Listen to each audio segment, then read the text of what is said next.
We will now examine a series of video clips that, on the surface, appear mundane. Behind each, however, lies a deeply disturbing story. 1. The newborn in the trash bag. Our first account begins on January 7, 2022, in the state of New Mexico. At approximately 8 in the evening outside a local store, a group of individuals were rummaging through a dumpster. Their work involved searching for salvageable items they could either reuse or sell. As they sorted through the contents, their attention was drawn to an unusual sound emanating from within a sealed trash bag. They retrieved the bag and, upon opening it, made a discovery so horrifying that they immediately contacted the authorities. In the subsequent investigation, police reviewed security footage from earlier that day. The recording showed a white vehicle pulling up to the dumpster. A young woman is seen exiting the car, placing a black bag inside the container, and driving away. Authorities quickly identified and apprehended the woman, an 18-year-old named Alexis Avila. What the group had found inside that bag was a newborn baby, still alive. During her interrogation, Alexis Avila confessed to the events of that day. She explained that she had become pregnant by a former boyfriend but had told no one, including her parents. On that day, after experiencing severe abdominal pain, she gave birth alone in the bathroom of her home. Immediately after, she took the infant to her car, placed him inside a bag, and drove to the store. She disposed of the bag in the dumpster and left as if nothing had occurred. It was not until that evening that the baby was discovered by the individual searching the dumpster. The security footage that followed captured the moment Alexis Avila abandoned her child. According to the most recent reports, she was sentenced to 18 years in prison. The child survived and is now in the care of the father's family. 2. A rooftopper's fateful slip. The second piece of footage documents the final moments of a daredevil.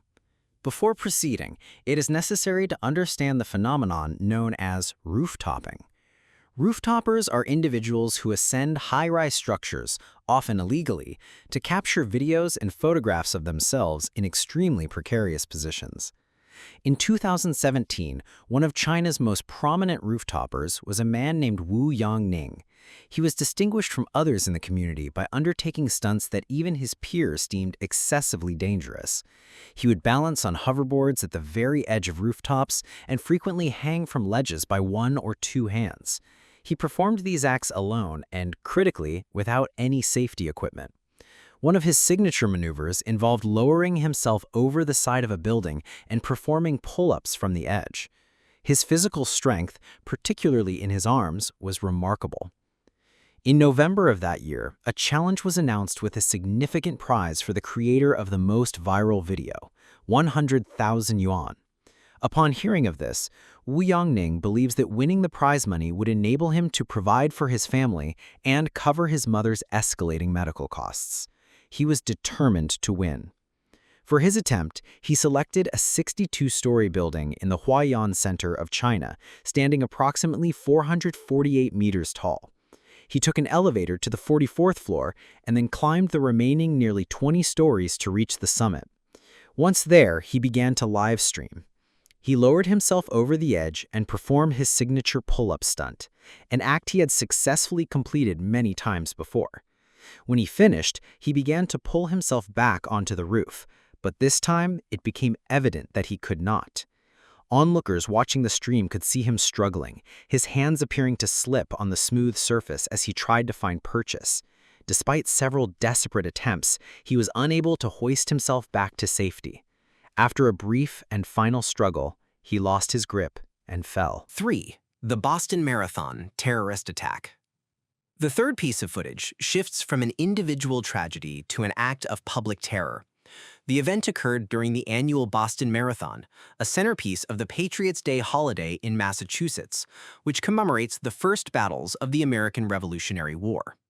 On April 15, 2013, as runners approached the finish line, a powerful explosion erupted from the crowd of spectators along the street. Seconds later, a second blast occurred further down the course. The immediate aftermath was one of chaos and devastation. The bombings resulted in 3 fatalities and inflicted injuries on approximately 264 others, many of whom suffered life-altering wounds, including the loss of limbs. In the ensuing investigation, law enforcement agencies began a meticulous review of security footage from the area. Their attention was drawn to a man in the crowd wearing a white baseball cap. He was observed setting a backpack on the ground near his feet. A crucial piece of footage captured the moment of the first explosion. While the entire crowd turns in shock towards the blast, this individual calmly turns and walks in the opposite direction. Moments later, the second bomb detonated at the very spot where he had left his backpack. Further review of other camera angles revealed that this man was not alone. He was seen in the company of a second individual, and footage confirmed they moved through the crowd together. Eventually, investigators were able to isolate a clear image of both suspects' faces, leading to their identification. They were identified as 2 brothers, Dzhokhar and Tamerlan Tsarnaev. A confrontation with law enforcement occurred soon after. When police located the brothers, a firefight ensued. In the ensuing chaos, the older brother, Tamerlan, was apprehended, but Dzhokhar managed to escape in a vehicle. In a desperate attempt to flee, he drove directly at the officers, tragically running over his own brother in the process. Tamerlan succumbed to his injuries shortly thereafter. Following an extensive manhunt, Dzhokhar was eventually found and taken into custody. During his interrogation, he revealed their motive. As Muslims, the brothers sought to retaliate against the United States for its military interventions in Iraq and Afghanistan, which they believed had caused the deaths of countless innocent Muslims. They had constructed the explosive devices themselves, using pressure cookers packed with shrapnel and detonated remotely with toy car controllers. The investigation concluded that the brothers were not affiliated with any larger terrorist network, but had acted independently, driven by their own radical ideology. 4. The mysterious murder in the church. Our 4th video clip introduces a case that remains shrouded in mystery. The story centers on Missy Beavers, a wife, mother of 3, and a well-regarded fitness instructor in her community. She regularly conducted her classes at the Creekside Church in Texas, utilizing its large outdoor spaces.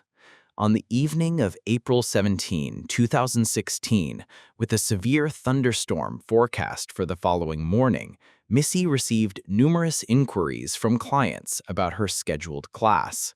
She posted a public message on Facebook confirming the class would proceed but would be moved indoors to the main church building to avoid the rain. The start time remained 5 a.m. Early the next day, April 18th, as her clients arrived, they found the church empty. Knowing Missy was always early, they began to search for her. Their search ended in a horrifying discovery. Missy Beavers' body was found inside the church. She had been brutally murdered, suffering from multiple puncture wounds to her head and chest. Police immediately launched a homicide investigation. While most of the church's exterior security cameras were found to be inoperative at the time, the interior cameras were functioning. Reviewing the footage, they uncovered a deeply unsettling image. At approximately 3:50 a.m., nearly an hour before the class was set to begin, a figure of indeterminate gender, dressed from head to toe in police-style tactical gear, was recorded walking through the halls of the church. The individual's actions were perplexing.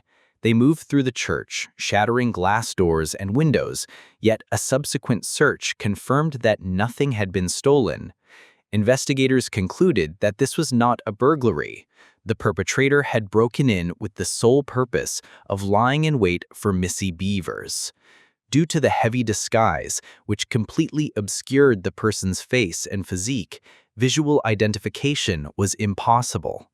As a final resort, police released the security footage to the public, hoping that someone might recognize the individual's distinctive gait or mannerisms. Though several persons of interest were investigated, no conclusive evidence was found to link anyone to the crime. To this day, the murder of Missy Beavers remains unsolved. The fifth video is a video of this male singer in the state of Sinaloa, Mexico. A man was born there. His name is Chelino Sanchez, born in 1960. He was born into a very poor situation, and the area where he lived was also very violent, so he had to do a lot of jobs to make a living, and one of them was with his brother, doing a job that was helping some people cross the border between the US and Mexico to get money. In 1984, Chelino's brother was shot and killed, so he was very sad and started writing music about his brother, and the genre of music he wrote was called corrido. This is a genre of music that talks about the theme of violence and crime in the place where he lived. For a time, Chelino was arrested and put in jail for his petty crimes. While in prison, he sang his songs to the other inmates. And these inmates felt that the songs were very good, so they had a request that they would tell them their stories and ask him to write a song about their life stories. So he wrote some songs to give them. In return, he was paid. After being released from prison, Chelino began to focus on recording and writing more music. After that, his music began to become famous. People loved the authenticity in his songwriting, and he became famous to a point where he had his own tour in Mexico and the US. And Chelino's music genre was originally corrido. He started to switch to writing another genre of music, which is narco-corrido. This is also a genre of music like corrido, but it also talks about sensitive issues such as illegal substance trafficking. In 1992, during one of Chelino's performances, someone suddenly came on stage and took out a gun to shoot him. Chelino always had a gun on him, so he took out his gun and shot back at this person, creating a shootout right on stage. After that, Chelino and the person who shot him were both hospitalized and both survived. And at that time, 10 audience members were also hit by bullets and were seriously injured. And since this event, everyone thought that Chelino's career was over, but in fact, it made him even more famous. On May 16, 1992, also during a performance by Chelino, before he performed, he took out a piece of paper to read. When he read this piece of paper, he felt quite anxious. This was a piece of paper that a stranger had sent him before he went on stage. And after reading it, he put the piece of paper away and started singing for everyone. This is a picture of Chelino when he read the paper, and I took this picture from his video. And now I will show you that video.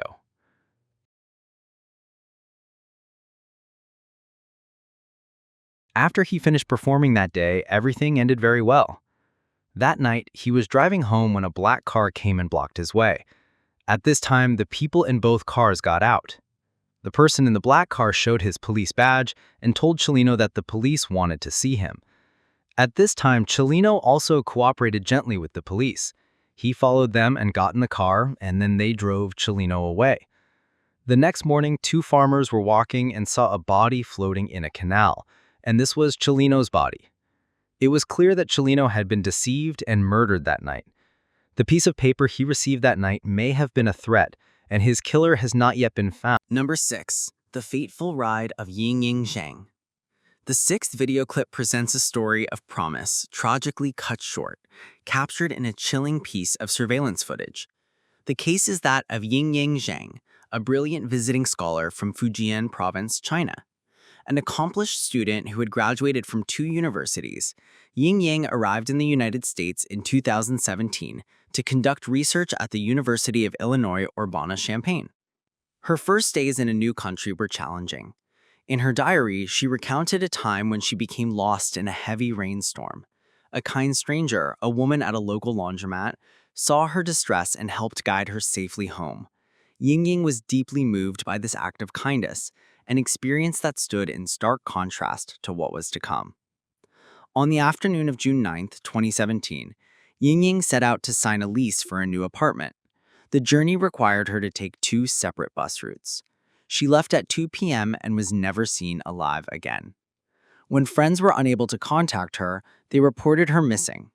An extensive search was launched by police and university volunteers, and her frantic parents flew from China to aid in the effort.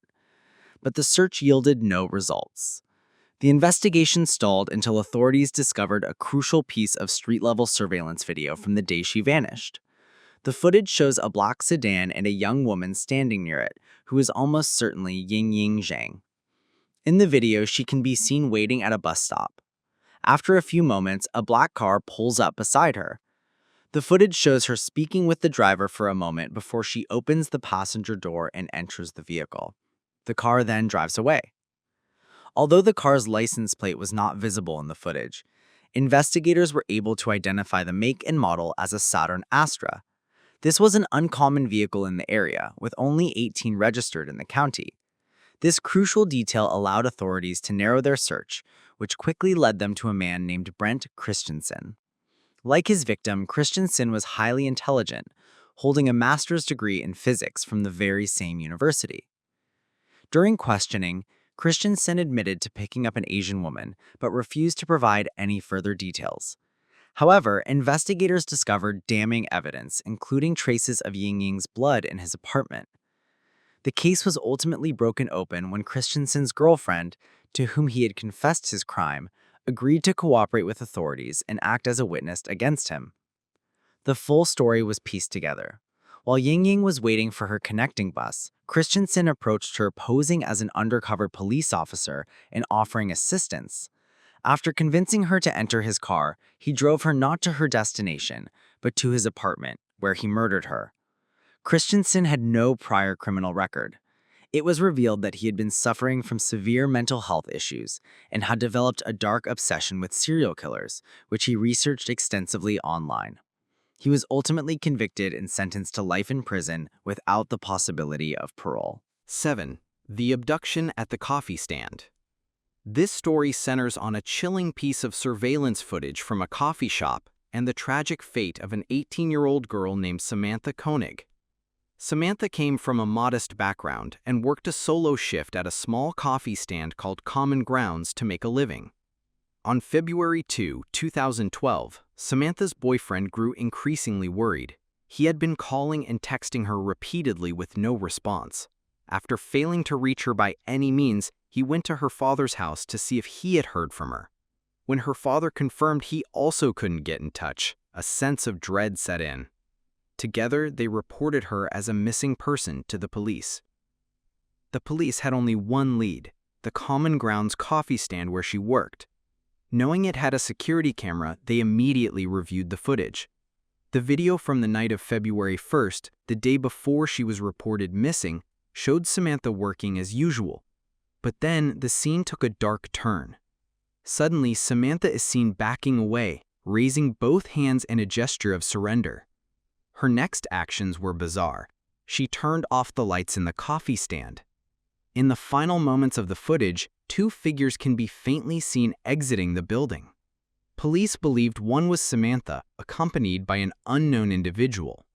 With the second person's face obscured, this video was all investigators had. They issued a public appeal for information, but for weeks there was no sign of Samantha.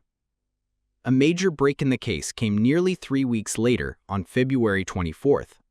Samantha's boyfriend received a text message from her phone. He initially felt a surge of relief, but the message was strange, instructing him to go to a specific location in a park. He immediately contacted the police. At the location, they discovered 2 items, a ransom note demanding $30,000 and a photograph of Samantha bound and held captive. It was clearly a kidnapping for ransom.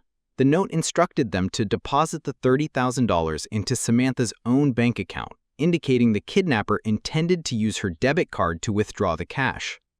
The abductor had likely forced the PIN from Samantha. Her father transferred the money, giving police a new strategy. They could monitor every ATM withdrawal from her account. This plan worked. Each time a withdrawal was made, security cameras captured a man, his face heavily disguised with glasses and a mask, at different ATMs. After a period of surveillance, police were able to track his location and make an arrest.